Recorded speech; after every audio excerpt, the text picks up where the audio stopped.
তো হয়ে গেছে আমি সফর। তো এখন আমি কথা বলবো মেগাস্টার শাকিব খানকে নিয়ে ভাই দুইটা কল রেকর্ডিং ভাইরাল হয়েছে। তো সেই দুইটা কল রেকর্ডিং নিয়ে এখন আমি কথা বলবো। তো এই দুইটা কল রেকর্ডিং ভাই পুরো বাংলাদেশে এখন ভাই ভাইরাল, রীতিমতো ভাই সবাই আলোচনা করতেছে, এবং কি সাকিবিয়ানরা তো ভাই প্রচুর প্রচুর আলোচনা করতেছে, কিন্তু সাকিবিয়ানদের বাইরেও ভাই এই দুইটা কল রেকর্ডিং নিয়ে ভাই অনেক অনেক মিডিয়া নিউজও ভাই আলোচনা করতেছে 2 দিন ধরে। তো গতকালে আমি ভিডিও বানাই ফেলছিলাম, কিন্তু ভাই গতকাল আমি ভিডিও বানাই নাই যে ভাই মিঠে যাবে এই কল রেকর্ডিং নিয়ে কেন তো আলোচনা করবো, মেগাস্টার শাকিব খানের নেগেটিভিটি হবে।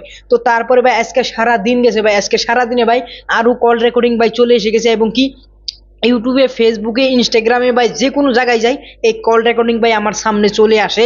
এবং কি এই কল রেকর্ডিং ভাই এতটাই খারাপ ভাবে ভাই এখানে কল রেকর্ডিং এ বলা হচ্ছে, এবং কি দুইজনে ভাই দুই মূর্তিকা বলা হচ্ছে, এবং কি এই কল রেকর্ডিং এর দ্বারাই আমরা দুইজন মানুষের মুখোশ ভাই আমরা দেখে নিলাম যে এই দুইজন মানুষ কেমন, এবং কি এই দুইজন মানুষ কার নিয়ে কাজ করে, এবং কি এই দুইজন মানুষ মেগাস্টার শাকিব খানকে নিয়ে কেন আগে ভিডিও বানাইছে।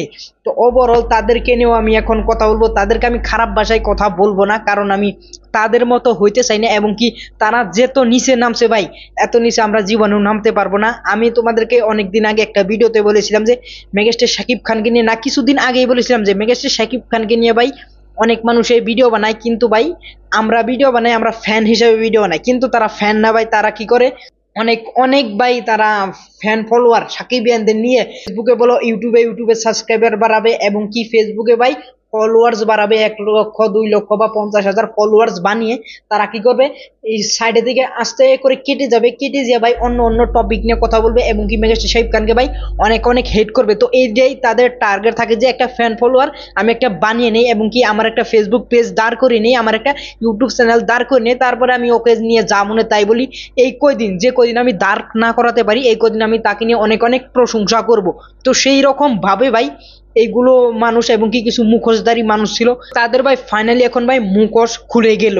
তো এখানে মেগাস্টার শাকিব খান ইউএসএ তে আমেরিকায় গেছেন, তো আমেরিকায় বুবলিকে নিয়ে গেছেন, তো সেইখানে তার সন্তানের সাথে ভাই অনেকগুলো প্রাইভেট মোমেন্ট কাটাচ্ছেন। তো সেইগুলো ভাই তার পার্সোনাল লাইফে সে 10টা বিয়ে করুক, 20টা বিয়ে করুক, এবং কি সে যা মনে তাই করুক, তোমরা তাকে ফিল্ম দিয়ে ভালোবাসো, সিনেমা দিয়ে ভালোবাসো, তার সিনেমা নিয়ে তোমরা নেগেটিভিটি করো, সিনেমা নিয়ে পজিটিভিটি করো, তার সিনেমার আপডেট তোমরা দাও, কিন্তু তার পার্সোনাল লাইফে যে যা মনে তাই করুক সেটা নিয়ে তোমাদের কোনো মাথা ব্যথা নাই। আমার তো মাথা ব্যথা নাই, সে পার্সোনাল লাইফে তার 10টা বউ থাক, 3টা বউ থাক, 2টা বউ থাক, আমার কোনো পার্সোনাল মতামত নেই। তার পার্সোনাল লাইফ নিয়ে ভাই আমি অতটাও ওই বিজি হয়ে থাকবো না, কিন্তু তার সিনেমা যখন আসবে, সিনেমার আপডেট আসবো, সেইগুলো নিয়ে ভাই আমি বিজি থাকবো। তো তোমাদেরও ভাই ওইটাই করা উচিত ছিল, কিন্তু তোমরা কি করলে, কিছু কিছু মুখোশধারী যারা ইউটিউবার আছে, ফেসবুকার আছে, যারা ফেসবুকে অনেক অনেক বড় বড় পেজ, তারা কি করছে ভাই, তারা মেগাস্টার শাকিব খানকে ওইখানে ভাই অনেক গান্দা গান্দা অনেক খারাপ খারাপ যেগুলো ভাই গালি বলাই যায় না ভাই, ইউটিউবের কমিউনিটি গাইডের ভাই খিলাফ যাবে গা, এবং কি এরকম ভাবে গালি দিছে, যেগুলো গালি দিছে ভাই দুইজন মানুষ, একজন বাংলাদেশ থেকে ভাই মেগাস্টার শাকিব খানের অনেক অনেক ভাই প্রোগ্রামও অ্যাটেন্ড করতো, এবং কি একজন থাকে ভাই ইউএসএ তে, সেইখান থেকেও ভাই অনেক অনেক প্রোগ্রাম ভাই সেও অ্যাটেন্ড করতো, মেগাস্টার শাকিব খানের যেগুলো সিনেমারও সে প্রোগ্রামগুলো অ্যাটেন্ড করতো, কিন্তু তারাই ভাই মেগাস্টার শাকিব খানকে এইরকম ভাই নিজ নিজ গালি দিছে যে, এবং কি সে একটা ভিডিওতে স্বীকারও করছিল যে আমি অপু বিশ্বাসের এই নিয়ে কাজ করি, অপু বিশ্বাসের নিয়ে কাজ করি। তাহলে এখানে ভাবা যায় যে বুবলির সাথে আসে দিকে মেগাস্টার শাকিব খান, অপু বিশ্বাস তাকে টাকা দেয়, সে টাকার বিনিময়ে ভাই এরকম করে, এটাও তো হতে পারে। তো এরকম ভাবে অনেক মানুষই বলছে, কিন্তু আমি বলছি না যে এরকম হবে। তো ওভারঅল তাদেরকে নিয়ে ভাই কিচ্ছু বলা নাই, তাদেরকে এখন তোমরা ইগনোর করে দাও, এবং কি এইগুলো মুখোশধারী মানুষের, এবং কি এইগুলো মুখোশধারী ইউটিউবার যারা মেগাস্টার শাকিব খানের নামে করে ভাই ফ্যান ফলোয়ার এই অ্যাড করে নিছে, ফেসবুকে ফলোয়ার গুলো অ্যাড করে নিছে, তাদেরকে ভাই এখন তোমরা সাপোর্ট করা বন্ধ করে দাও। আর তারা এখন জাস্টিফিকেশন দিচ্ছে যে তারা এসে যে এটা এআই দিয়ে বানানো হচ্ছে, এইটা যারা মিথ্যা নিউজ করবে তাদের বিরুদ্ধে ভাই মামলা দেওয়া হবে। তো তোমরা ভাবো যে এরকম মেন্টালিটি ভাই তারা এইরকম নিচে চলে গেছে।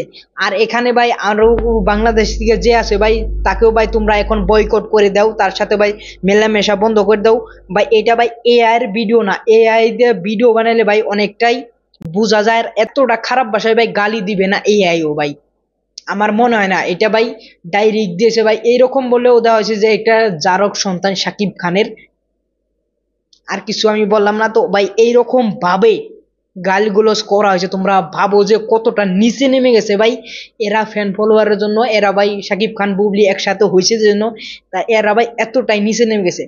তোমরা কি সাকিব বুবলির ফ্যান ফলোয়ার, না তোমরা অপুর ফ্যান ফলোয়ার, না তোমরা সাকিব খানের ফ্যান ফলোয়ার? তোমরা যদি সাকিব খানের ফ্যান ফলোয়ার হয়ে থাকো, তার সিনেমাকে নিয়ে তোমরা বেশি বেশি পেশাল পারো, তার সিনেমাকে নিয়ে ভাই তোমরা আপডেট দাও, তার সিনেমা নিয়ে তোমরা নেগেটিভিটি করো, এটা তোমার রাইট আছে, কিন্তু তাদের পার্সোনাল লাইফ নিয়ে তোমাদের রাইট নাই।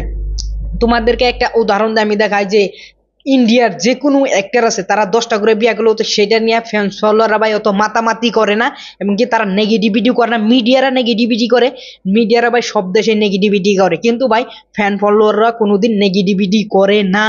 ভাই সিনেমা নিয়ে নেগেটিভিটি করতে পারে, সিনেমা নিয়ে ভাই এনজয় করতে পারে, সিনেমা নিয়ে তারা আপডেট দেয়। তো এইরকম ভাবে ফ্যান ফলোয়ার হতে হয়। তো এরকম ভাবেও সাকিবিয়ান আছে, অনেক অনেক সাকিবিয়ান আছে, কিন্তু ভাই মুখোশধারী সাকিবিয়ান যারা ছিল, যারা সাকিবিয়ানের নামে ভাই ফ্যান ফলোয়ার কামিয়ে নিয়েছে, ফেসবুকে ফলোয়ার কামিয়েছে, তাদের থেকে ভাই তোমরা দূরে থাকো, এবং কি তাদের থেকে ভাই অনেক অনেক দূরেই থাকো।